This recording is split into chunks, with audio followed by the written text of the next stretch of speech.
नमस्कार दोस्तों, स्वागत है आप सभी लोगों का एक बार फिर से। अभी कुछ दिन हुए हैं सूर्य ग्रहण को निकले हुए, अब चंद्र ग्रहण लगने वाले हैं। साल 2022 का आखिरी चंद्र ग्रहण 8 नवंबर को लगेगा और इससे पहले दिवाली के अगले दिन 25 अक्टूबर को साल का आखिरी सूर्य ग्रहण लगा था।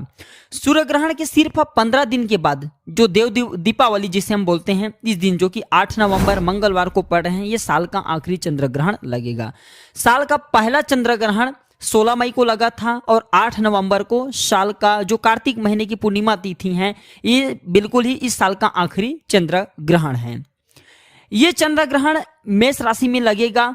चंद्र ग्रहण के दिन ग्रहों के सेनापति मंगल, शनि, सूर्य और राहु ये सब आमने सामने होंगे। तो ऐसे में भारतवर्ष की कुंडली में तुला राशि पर सूर्य, चंद्रमा, बुध और शुक्र की युति बन रही है और इसी के साथ शनि कुंभ राशि के पंचम और मिथुन राशि में नवम भाव पर मंगल की युति विनाशकारी योग बन रही है। चंद्र ग्रहण का ऐसा योग बहुत ही अशुभ माना जाता है।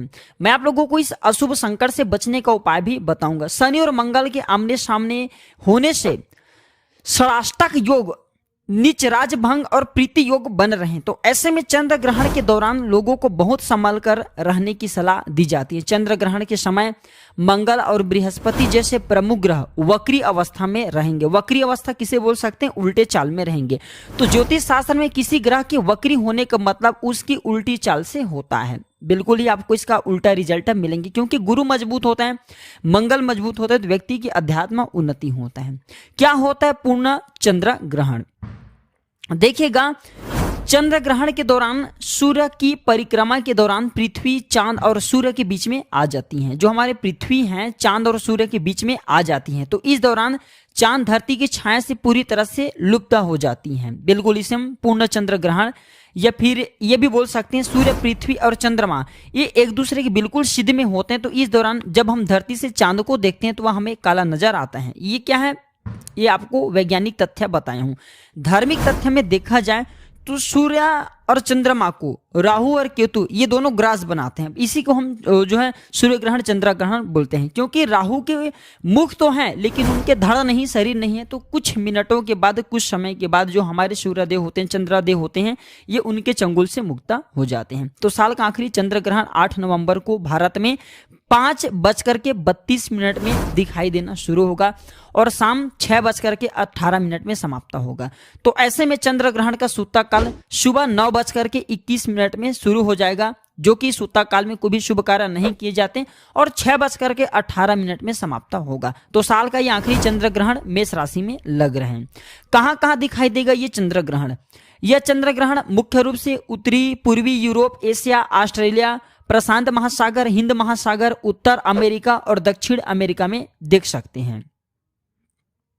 इसी के साथ भारत में कहां कहां दिखाई देगा? तो भारत में पूर्ण ग्रहण केवल, ध्यान से सुनना, जो अपन चंद्र ग्रहण है भारत में केवल पूर्वी भाग में दिखाई देगा, जैसे कि कोलकाता है, सिलीगुड़ी है, पटना है, रांची है, गुवाहाटी है। ये साल का अंतिम चंद्र ग्रहण आप ये इलाके से हैं तो बिल्कुल ही इस राज्यों से या फिर ये सिटी से देख सकते हैं।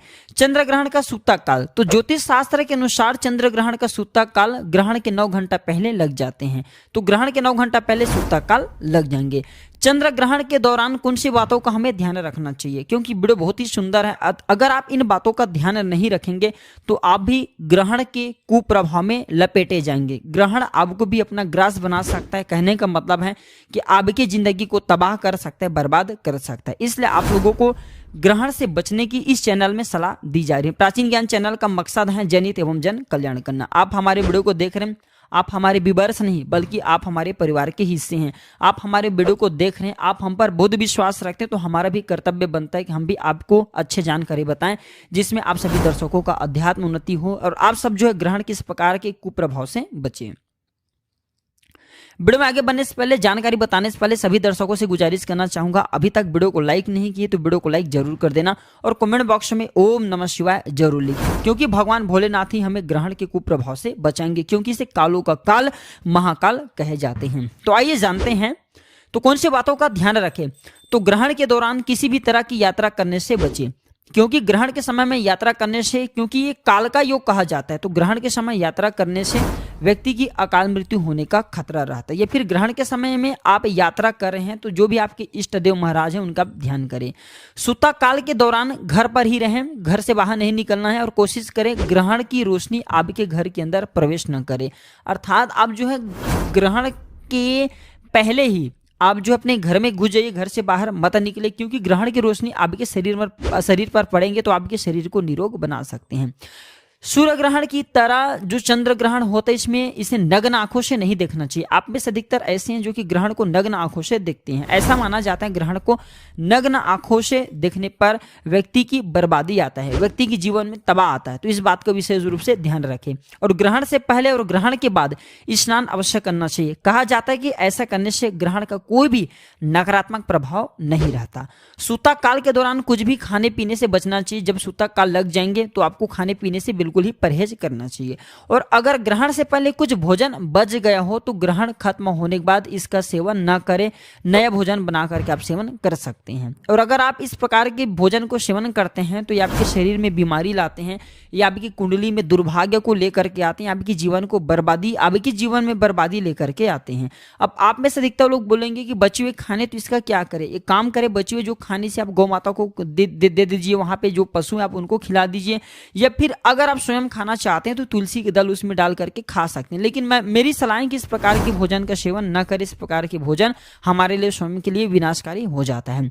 चंद्र ग्रहण के दौरान गर्भवती महिला रखें इन बातों का ध्यान। जैसे कि ग्रहण के दौरान गर्भवती महिला घर से बाहर न निकले, किसी भी परिस्थिति में ग्रहण को न देखे। ग्रहण के दौरान अपने पास दुर्वा घास जरूर रखें। दुर्वा घास रखने से ग्रहण का प्रभाव समाप्त होता है। मैं सभी दर्शकों को बताना चाहूंगा, चाहे आप भी हो, गर्भवती हो या ना हो, कोई बहन हमारे वीडियो को देख रहे हैं, भाई वीडियो को देख रहे हैं, तो अपने पास में दुर्वा घास जरूर रखना। ऐसा माना जाता है दुर्वा घास रखने से ग्रहण का प्रभाव समाप्त होता है। और इस दौरान सिलाई है, कढ़ाई है, बुनाई है, जैसे जो भी काम कहे गए हैं काम को नहीं करना चाहिए। और शांति से काम ले, किसी भी प्रकार का मानसिक फिर शारीरिक तनाव आपको नहीं करना है। आइए इस वीडियो में जानते हैं चंद्र ग्रहण के कुछ सरल उपाय जिससे आप ग्रहण के कुप्रभाव से बच सकते हैं। तो चंद्र ग्रहण के दौरान पूजा और भगवान का ध्यान से सुनना। चंद्र ग्रहण के दौरान आपको पूजन तो नहीं करना है, लेकिन भगवान का आपको ध्यान जरूर करना है। जो भी आपके इष्ट देव हो आप उनका ध्यान कर सकते हैं। चंद्र ग्रहण के दौरान कुछ भी खाने पीने से आपको बचना चाहिए, कुछ भी बिल्कुल ही मत खाना। और चंद्र ग्रहण के बाद स्नान और दान का काफी खास महत्व है। मान्यता है कि चंद्र ग्रहण के दिन गंगा नदी में स्नान करने के बाद अगर दान करते हैं तो काफी से ज्यादा शुभ माना जाता है। अगर गंगा नदी नहीं है तो जो ग्रहण से पहले नहाने की परंपरा और ग्रहण के बाद नहाने की परंपरा है हमारे शास्त्रों में।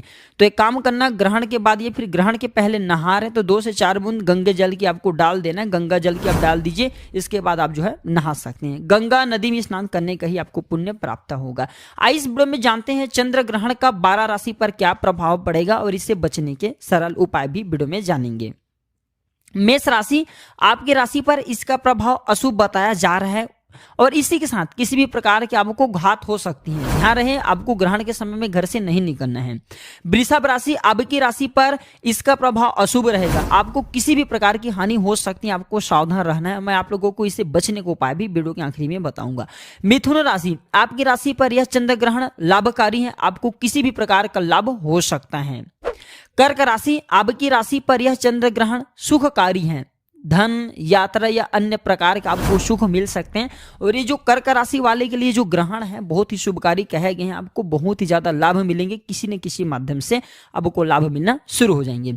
सिंह राशि, आपकी राशि पर यह ग्रहण अशुभ है, मान सम्मान को क्षति पहुंचा सकती है, इसलिए आपको कम बोलने की भी सलाह दी जाती है। मानहानि होने की पूर्ण रूप से संभावना है। जितने भी सिंह राशि के जातक हैं ऐसे लोग विशेष रूप से ध्यान रखें, ग्रहण के बाद आपको बिल्कुल ही वाद विवाद से बचना है और कम आपको बोलना है। कन्या राशि, आपकी राशि पर यह चंद्र ग्रहण अशुभ है, आपको किसी भी प्रकार का मृत्यु तुल्य कष्ट हो सकते हैं, इसलिए आपको इन कष्टों से बचना है। तो भगवान शंकर जी का ध्यान करना है। वीडियो के आखिरी में मैं आप लोगों को कुछ और सरल उपाय बताऊंगा।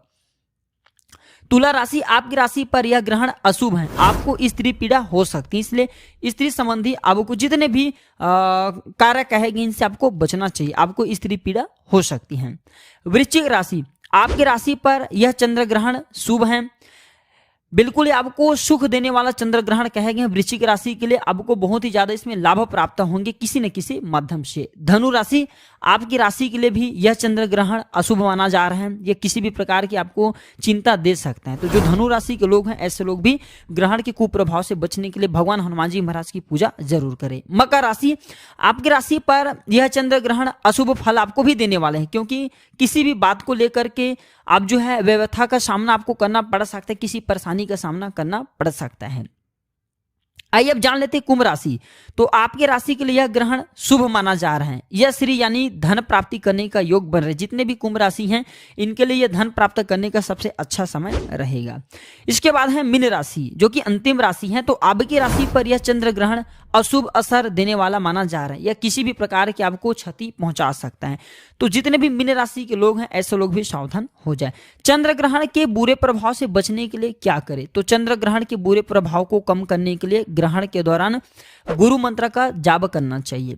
आपको गुरु मंत्र जो भी मिले, जैसे कि आपको गुरु मंत्र में बहुत से लोगों को गायत्री मंत्र दिया जाता है, श्री राम मंत्र दिया जाता है, या फिर देवी माता के मंत्र दिया जाता है। तो आप इन मंत्रों का जाप कर सकते हैं, गुरु से अगर आपको मिले हैं तो। अगर आपके गुरु नहीं है तो भगवान शंकर जी को गुरु मान करके आप इनके मंत्र का जाप कर सकते हैं। और ज्योतिष शास्त्र के अनुसार, ज्योतिष के अनुसार अगर देखा जाए तो गुरु ग्रह के आप जो बीज मंत्र का भी अगर जाप करते हैं तो ग्रहण के कुप्रभाव से आपको बचाते हैं। क्योंकि गुरु ग्रह को ग्रहों का कहा जाए तो गुरु कहा जाता है, और इसे ग्रहों का ताला कहा जाता है। बिल्कुल इसे ग्रहों का ताला कहा जाता है। तो आपको गुरु ग्रह को मजबूत करना है। जिनके गुरु मजबूत होते हैं, ऐसे व्यक्ति को फिर किसी भी प्रकार का कोई हानि नहीं होते। तो गुरु ग्रह के बीज मंत्र नोट करके रखिए। ओम ग्राम ग्रीम ग्रोम शाह गुरुवे नमः। एक बार फिर से ध्यान से सुनिए। ओम ग्राम ग्रीम ग्रोम शाह गुरुवे नमः। ये गुरु मंत्र जितना ज्यादा भी इनका जाप करेंगे, उतना ही ज्यादा आपको इसका अच्छे रिजल्ट मिलेंगे। इसके अलावा ग्रहण के दौरान आप जो है महामृत्युंजय मंत्र का जाप कर सकते हैं। साथ ही ग्रहण के दौरान मुंह में तुलसी का पत्ता रखना चाहिए। ऐसा माना जाता है, वीडियो ध्यान से सुनिएगा, ग्रहण के समय मुंह में तुलसी के पत्ता रखने से ग्रहण का दुष्प्रभाव व्यक्ति के ऊपर में नहीं पड़ता।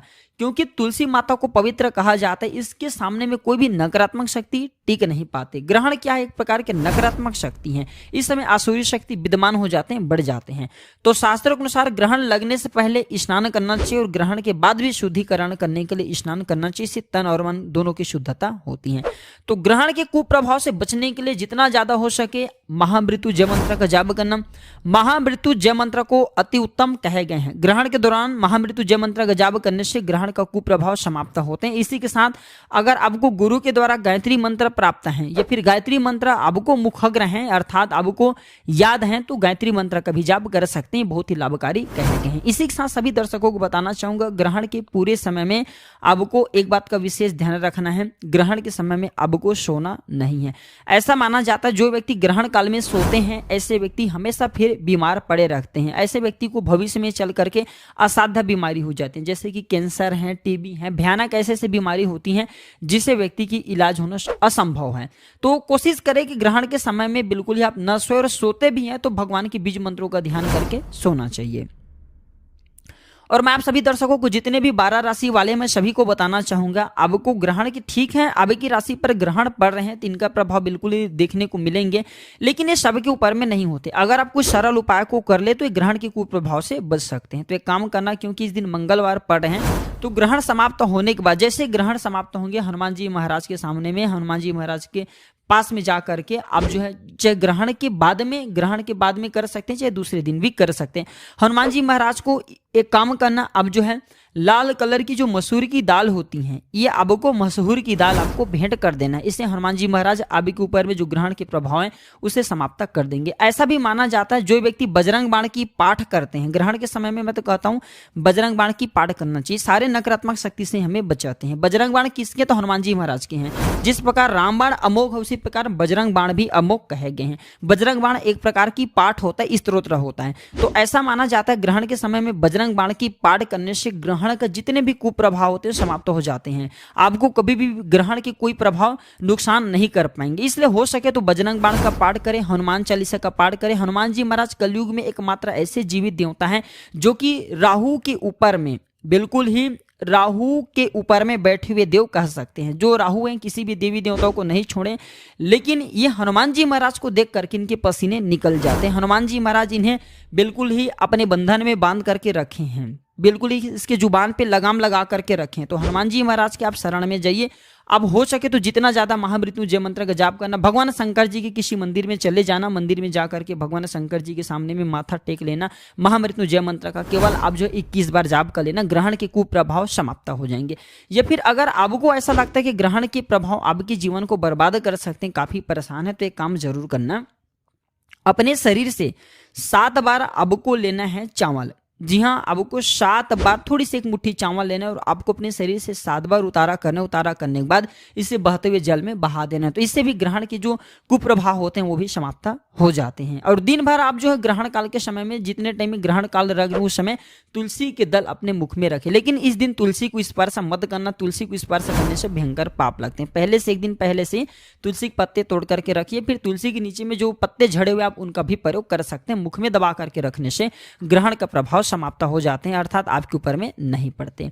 तो आशा करता हूं कि प्राचीन ज्ञान चैनल में बताया गया छोटी छोटी जानकारी आपके जीवन में कल्याणकारी साबित जरूर होंगे, मंगलमय साबित जरूर होंगे। तो यह जानकारी कैसा लगा हमें कमेंट सेक्शन में जरूर बताइएगा। दर्शकों, आज की जानकारी यहीं पर समाप्त करता हूं। मैं प्रार्थना करूंगा सभी दर्शकों को कि इस वीडियो को अपने तक सीमित मत रखना, इसे आगे जरूर शेयर करना। हो सकता है आपके द्वारा शेयर किए गए वीडियो किसी की जिंदगी को बर्बाद होने से बचा ले। वीडियो देखने के लिए धन्यवाद। नमस्कार।